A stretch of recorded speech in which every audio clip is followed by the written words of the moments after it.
So we're going to be looking at terminating and repeating decimals today. This is page 69 in your book. And you're going to do the I can. Show how to take a decimal, make it into a repeating, and we're going to also convert those repeating decimals back into a rational number. Remember, rational numbers are anything that you can make into a fraction. And so rational numbers, once again, anything you can make into a fraction. That includes all the natural numbers, all the whole numbers, which the only difference between these are this starts at 1, that starts at 0. All of your integers, in other words, all of your negative whole numbers. And then rationals also include any fractions, any repeating decimals, any terminating decimals, any percents.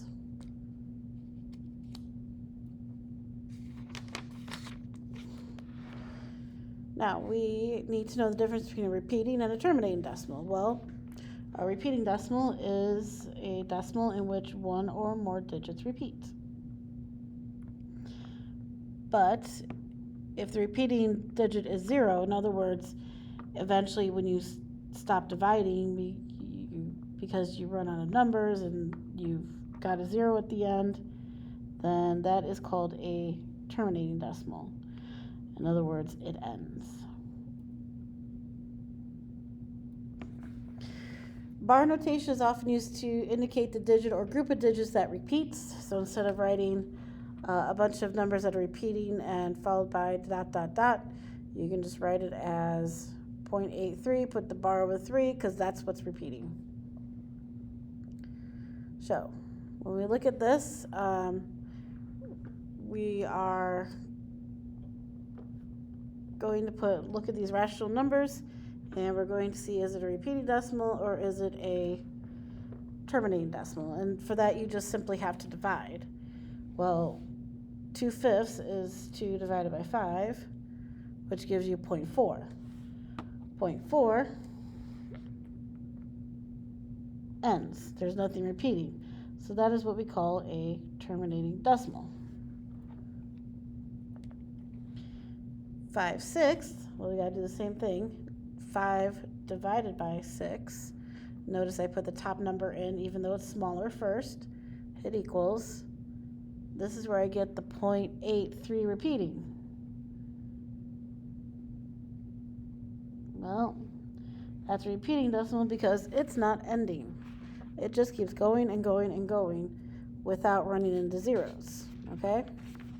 Now there are fractions that will not end and will not repeat, but we won't talk about those today. We're just going to talk about the ones that either end or repeat.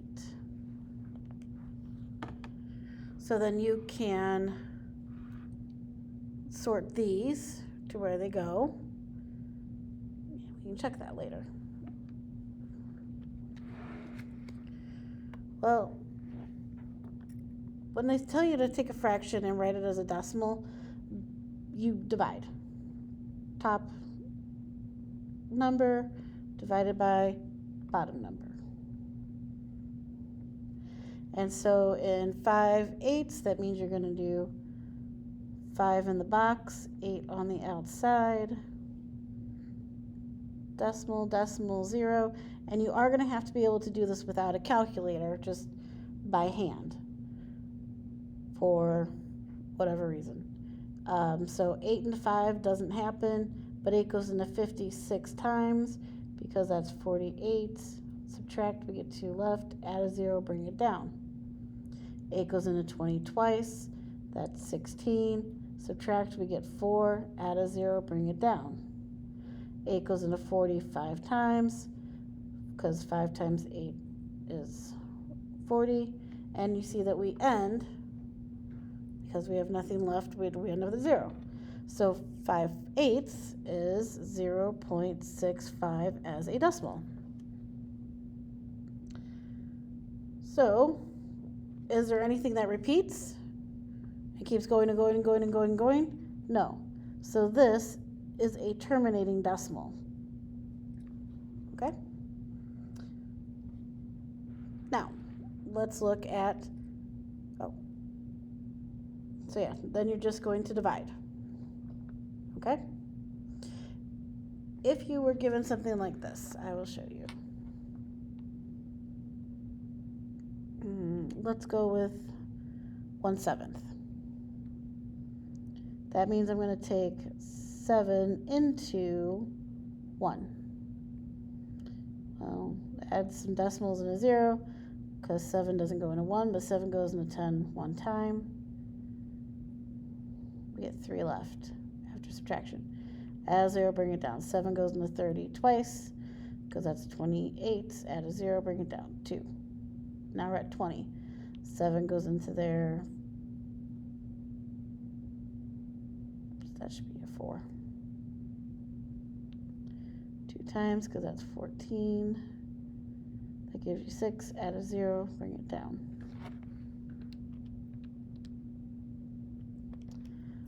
Bad example, by the way. Really bad example. Ignore that, because that's not going to repeat, or nor is it going to end. Oh my. So let's look at a different example. Let's go with 1/3. I know this one. 1/3 will become 1 divided by 3. Well, because 3 can't go into 1, add your decimals and a 0. 3 goes into 10 3 times. That gives us 9. Subtract, we get 1 left over. Add 0, bring it down. 3 goes into 10 3 times, because that's 9. Subtract, it's 1. Add a 0, bring it down. And at this point, you should be able to recognize that it's just going to go on and on and on and on and on the same way. And so we ask ourselves, well, what is repeating? Well, it is a 3 that is repeating. Not really 33, but just a 3. So we write it as 0.3, bar notation, repeating. And that's how we would know it's repeating, because we're going to notice that it starts cycling over and over and over into the same thing. Do your checks. Now, writing a mixed number as a decimal is not all that much different, okay? You just rewrite it as a improper fraction first. So remember, to do that, you go 3 times 1 is 3. 3 plus 2 is 5. So it's going to be negative 5/3. And now that you have it as a improper fraction, you can then divide again. And so remember, it's always top number in the box, bottom number on the outside, add decimals, 0, and because this is negative, we're going to have a negative answer, negative 5. 3 goes into 5 one time, that's 2, bring down the 0. 3 goes into 26 times, because that's 18, and you get 2. Add a 0, bring it down. 3 goes into 26 times, because that's 18. 0, add a 0, bring it down. As you notice, I'm already getting this pattern already of 6s. So we know that, well, what's repeating? A 6. So it's going to be negative 1.6 bar over the 6. This repeating decimal, yes, this is a repeating decimal, because the repeating digit is a 6. Then do your checks.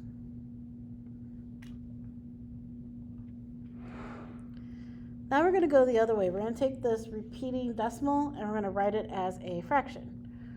Well, in order to do that, you got to kind of make it into a equation that you can solve. And there's a reason that we choose 10. Because we go, okay, what number is repeating? Well, in this case, it is a 4 that is repeating. That's one number. So therefore, that is just a 10. So if we're given that we want to take this to a fraction, 0.4 repeating as a fraction, I go, okay, what is repeating? A 4. So I just need 10, because it has 1 0, n equals, and then we're going to multiply that by 10, which means I move my decimal one place to the right. We've been doing that with scientific notation. And so I'm going to get 4 point and a bunch of 4s. Dot, dot, dot. Now that I have this, I know that I can then take the original and subtract it from it. So I know that my original, which should be n, and the original decimal was 0.444 repeating. Subtract those two equations. 10n minus an n gives me 9n. And then 4.4 repeating minus 0.4 repeating, well, 0, 0, 0, 4. This is what we're looking for. We're looking to get rid of these repeating numbers so that we actually get a whole number here. So now that we've got 9n equals 4, we can just divide both sides by 9, and I know that this would have been 4/9. That 0.4 repeating is 4/9. So let's look at another example.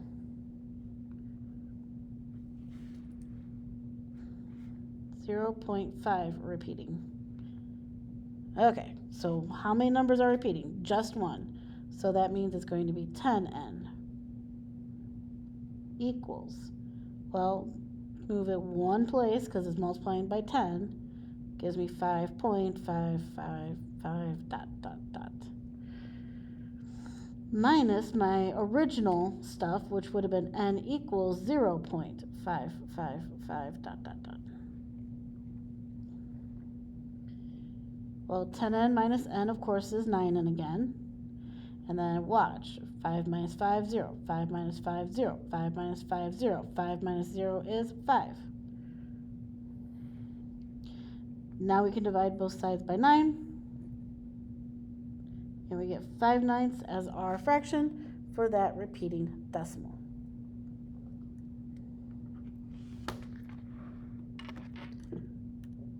Try it out with your check down here.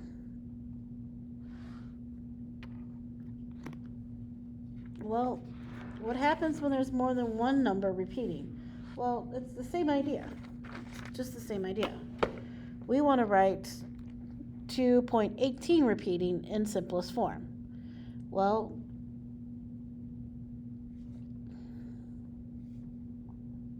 this actually becomes 2.181818 dot, dot, dot. I gotta ask myself, okay, well, how many digits are repeating this time? Well, two of them are. A 1 and an 8 are repeating. And so because it's a 1 and an 8, I'm going to want to use the factor of 10 that is 100n.